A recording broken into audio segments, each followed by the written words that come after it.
Ici, nous sommes au FIA, Fonds international d'art actuel. Nous présentons une exposition Victor Vasarely sur la thématique de l'art et de l'industrie. Victor Vasarely est un artiste mondialement reconnu du XXe siècle. Il fut à son apogée en 1960 avec l'art cinétique ou op art. Ses œuvres jouent sur les illusions d'optique. Par exemple, par rapport aux formes, aux contrastes, aux lignes, au décalage, elles vont créer du mouvement sur une surface plane. C'est le spectateur qui va faire vivre l'œuvre par rapport à son déplacement dans l'espace, à son point de vue. Par rapport aux sciences, il va avoir vraiment un grand intérêt. Il va s'interroger sur la méthodologie, mais aussi sur les nouvelles découvertes et les progrès de son époque. Il va aussi beaucoup s'interroger sur l'aspect des choses. Par exemple, il va diviser le monde en 3 catégories. Le monde visuel, ce qu'on peut voir directement en fait, le monde des infiniment grands et des infiniment petits, ce qui demande un outil, une lentille par exemple. Par exemple, dans toutes ses œuvres, il appelle Vega, on a une espèce de respiration. C'est comme si on regardait des lignes à travers une lentille, ce qui va nous donner un gonflement. Pour lui, c'est important de montrer les choses au-delà de leur aspect, comme le scientifique va nous montrer des choses en fait qui sont inexplicables à l'œil nu. Les techniques, les progrès scientifiques et industriels de son époque vont vraiment lui conférer une énergie particulière qui va lui permettre de mettre en place de véritables méthodologies presque scientifiques. Par exemple, dans la construction d'un alphabet plastique.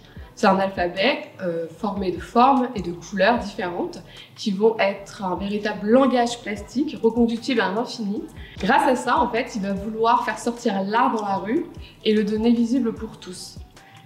Il va servir des industries et de la grande diffusion pour diffuser son œuvre dans notre quotidien, par exemple avec le logo Renault ou encore dans des œuvres de grande envergure sur par exemple à la gare Montparnasse où il a fait une énorme fresque.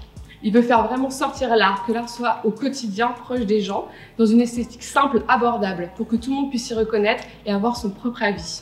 Il va le faire par rapport à des études qu'il appellera les cités polychromes du bonheur, où là, il veut embellir la ville, les espaces quotidiens des gens, que l'art soit partout. Les cités polychromes du bonheur resteront au stade d'études. Elles ne seront jamais réalisées. Seule sa fondation, Aix-en-Provence, sera l'incarnation de son utopie architecturale. Le lien entre les sciences et les arts a toujours existé. Elles se complètent et échangent toujours dans l'idée en fait, de faire voir au grand public les nouvelles découvertes, qu'elles soient plastiques, techniques, industrielles.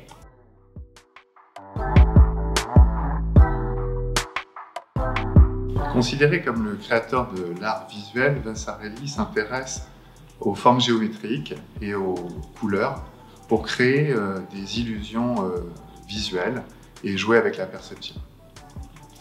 Son langage artistique comprend des formes géométriques simples, le carré, le rond, le losange, et des dégradés de couleurs qu'il agence diversement dans ses différentes œuvres pour créer des illusions de volume à partir de formes planes ou encore des illusions d'objets concaves ou d'objets convexes.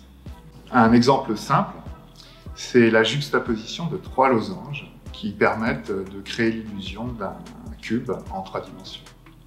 Il y a également une dimension que Vasarely explore, notamment dans le folklore, qui est la dimension aléatoire, le hasard.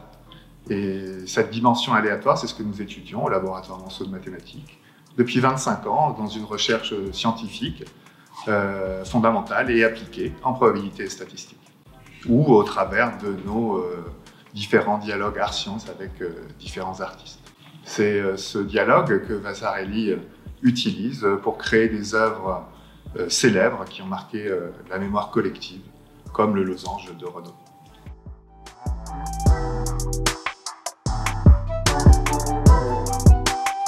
Je suis ingénieure de recherche en optique, mais bien évidemment, le travail de Vasarely est quelque chose d'important pour moi, parce que Vasarely a permis d'apporter l'illusion d'optique dans les foyers français. Il a permis de montrer comment la lumière est un outil particulièrement intéressant quand on sait la maîtriser.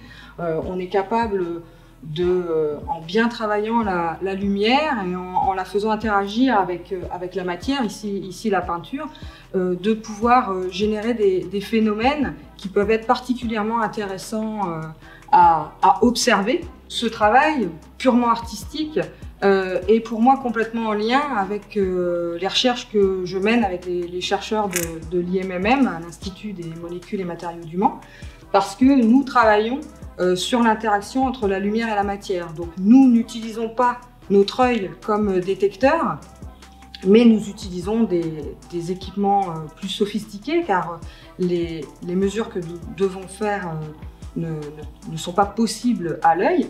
Mais la base des travaux scientifiques que nous menons est vraiment en lien avec le travail de Vasarely. C'est-à-dire que nous utilisons des lasers d'10 femtosecondes, donc à impulsion très très courte, qui vont venir interagir avec différents types de matériaux, des matériaux innovants, des matériaux que nos collègues chimistes et physico-chimistes élaborent, et pour pouvoir venir travailler sur les propriétés physiques de ces matériaux, comprendre les propriétés physiques de ces matériaux, les exacerber, au mieux les utiliser ou tout simplement les caractériser.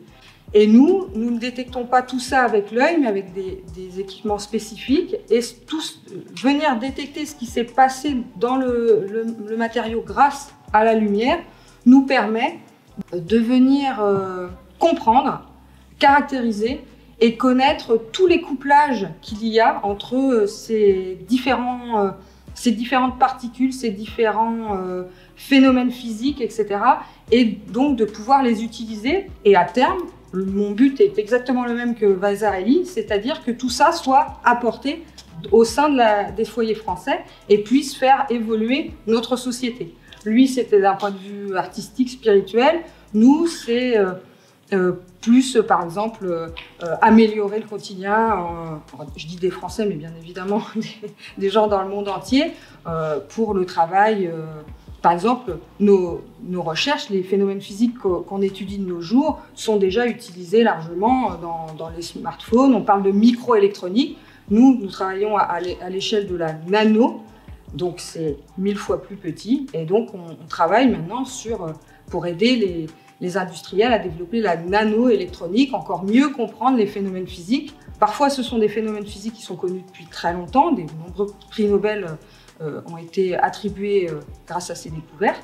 Mais le fait de descendre encore dans l'échelle, le fait de venir étudier des objets, des matériaux de plus en plus sophistiqués, de plus en plus petits, fait que certains phénomènes physiques qui étaient négligeables à une certaine échelle deviennent omniprésents, deviennent importants. Et c'est pour ça que la recherche continue. Et la lumière a encore énormément d'avenir dans la recherche, parce que de la même manière que le travail du même type que Vasarely est sans fin, tant que les artistes auront l'idée de travailler sur la lumière, sur la matière, de nouvelles œuvres seront créées. De la même manière, en ce qui nous concerne, la lumière est un outil tellement, je ne vais pas dire parfait, parce que là c'est l'opticienne qui parle, mais la lumière est un outil tellement complet. Il y a tellement de choses à faire avec la lumière,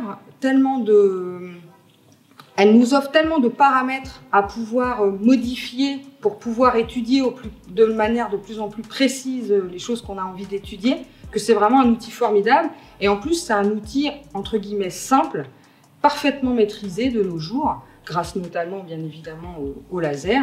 Et donc, c'est un outil formidable pour les chercheurs en matériaux, les chercheurs en physique du solide, et donc les chercheurs physiciens de l'IMMM. Donc, les œuvres de Vasarely, en plus de montrer ce que peut apporter l'illusion d'optique et le travail sur la lumière, il a également travaillé sur vraiment, encore un peu plus sur l'interaction lumière-matière, car il utilisait différents types de matériaux, de matières premières pour venir apposer ces jeux de lumière. Il utilisait la peinture, il utilisait l'encre, vraiment il développait tout son art vraiment autour de ces aspects. Et moi, quand je vois une œuvre comme celle-ci, ça me rappelle encore une fois notre travail, ce que nous faisons au laboratoire, parce que ce type d'œuvre, ce type de visuel correspond vraiment aux échantillons qu'on peut étudier, aux échantillons de matériaux qu'on peut étudier au sein de notre laboratoire. Quand je vois ça, ça peut me faire penser à un enchaînement de nanodimères de nickel qui peuvent nous permettre d'exacerber des aspects magnétiques au sein de notre laboratoire. Ils nous ont également permis, ces nanodimères de nickel, d'observer un phénomène qui avait été prédit et observé au début du XXe siècle par Wood, ce qu'on appelle les anomalies de Wood, qui sont des phénomènes de diffraction de la lumière particuliers. Et nous avons été en recherche, c'est des perpétuelles découvertes, des perpétuelles surprises, et nous voulions travailler vraiment sur les aspects magnétiques, et ce type d'orientation de matière nous a permis de mettre en évidence ces anomalies de Wood, ce qui nous a permis une publication originale. Ce type d'agencement peut aussi me faire penser à des orientations qu'on appelle les orientations de spin dans les matériaux multiferroïques. Ce sont des matériaux particulièrement intéressants en ce moment pour la recherche, et surtout la recherche que nous menons au laboratoire IMMM, au sein de la plateforme laser femtoseconde, parce que ce sont des matériaux qui vraiment exacerbent les couplages dont je parlais tout à l'heure, les couplages entre les électrons, les phonons, les spins, c'est-à-dire entre les champs électriques, les champs magnétiques et les ondes mécaniques. Et donc vraiment, Vasarely résonne une fois de plus en lien et en harmonie avec les travaux menés dans notre laboratoire avec notre équipe de recherche.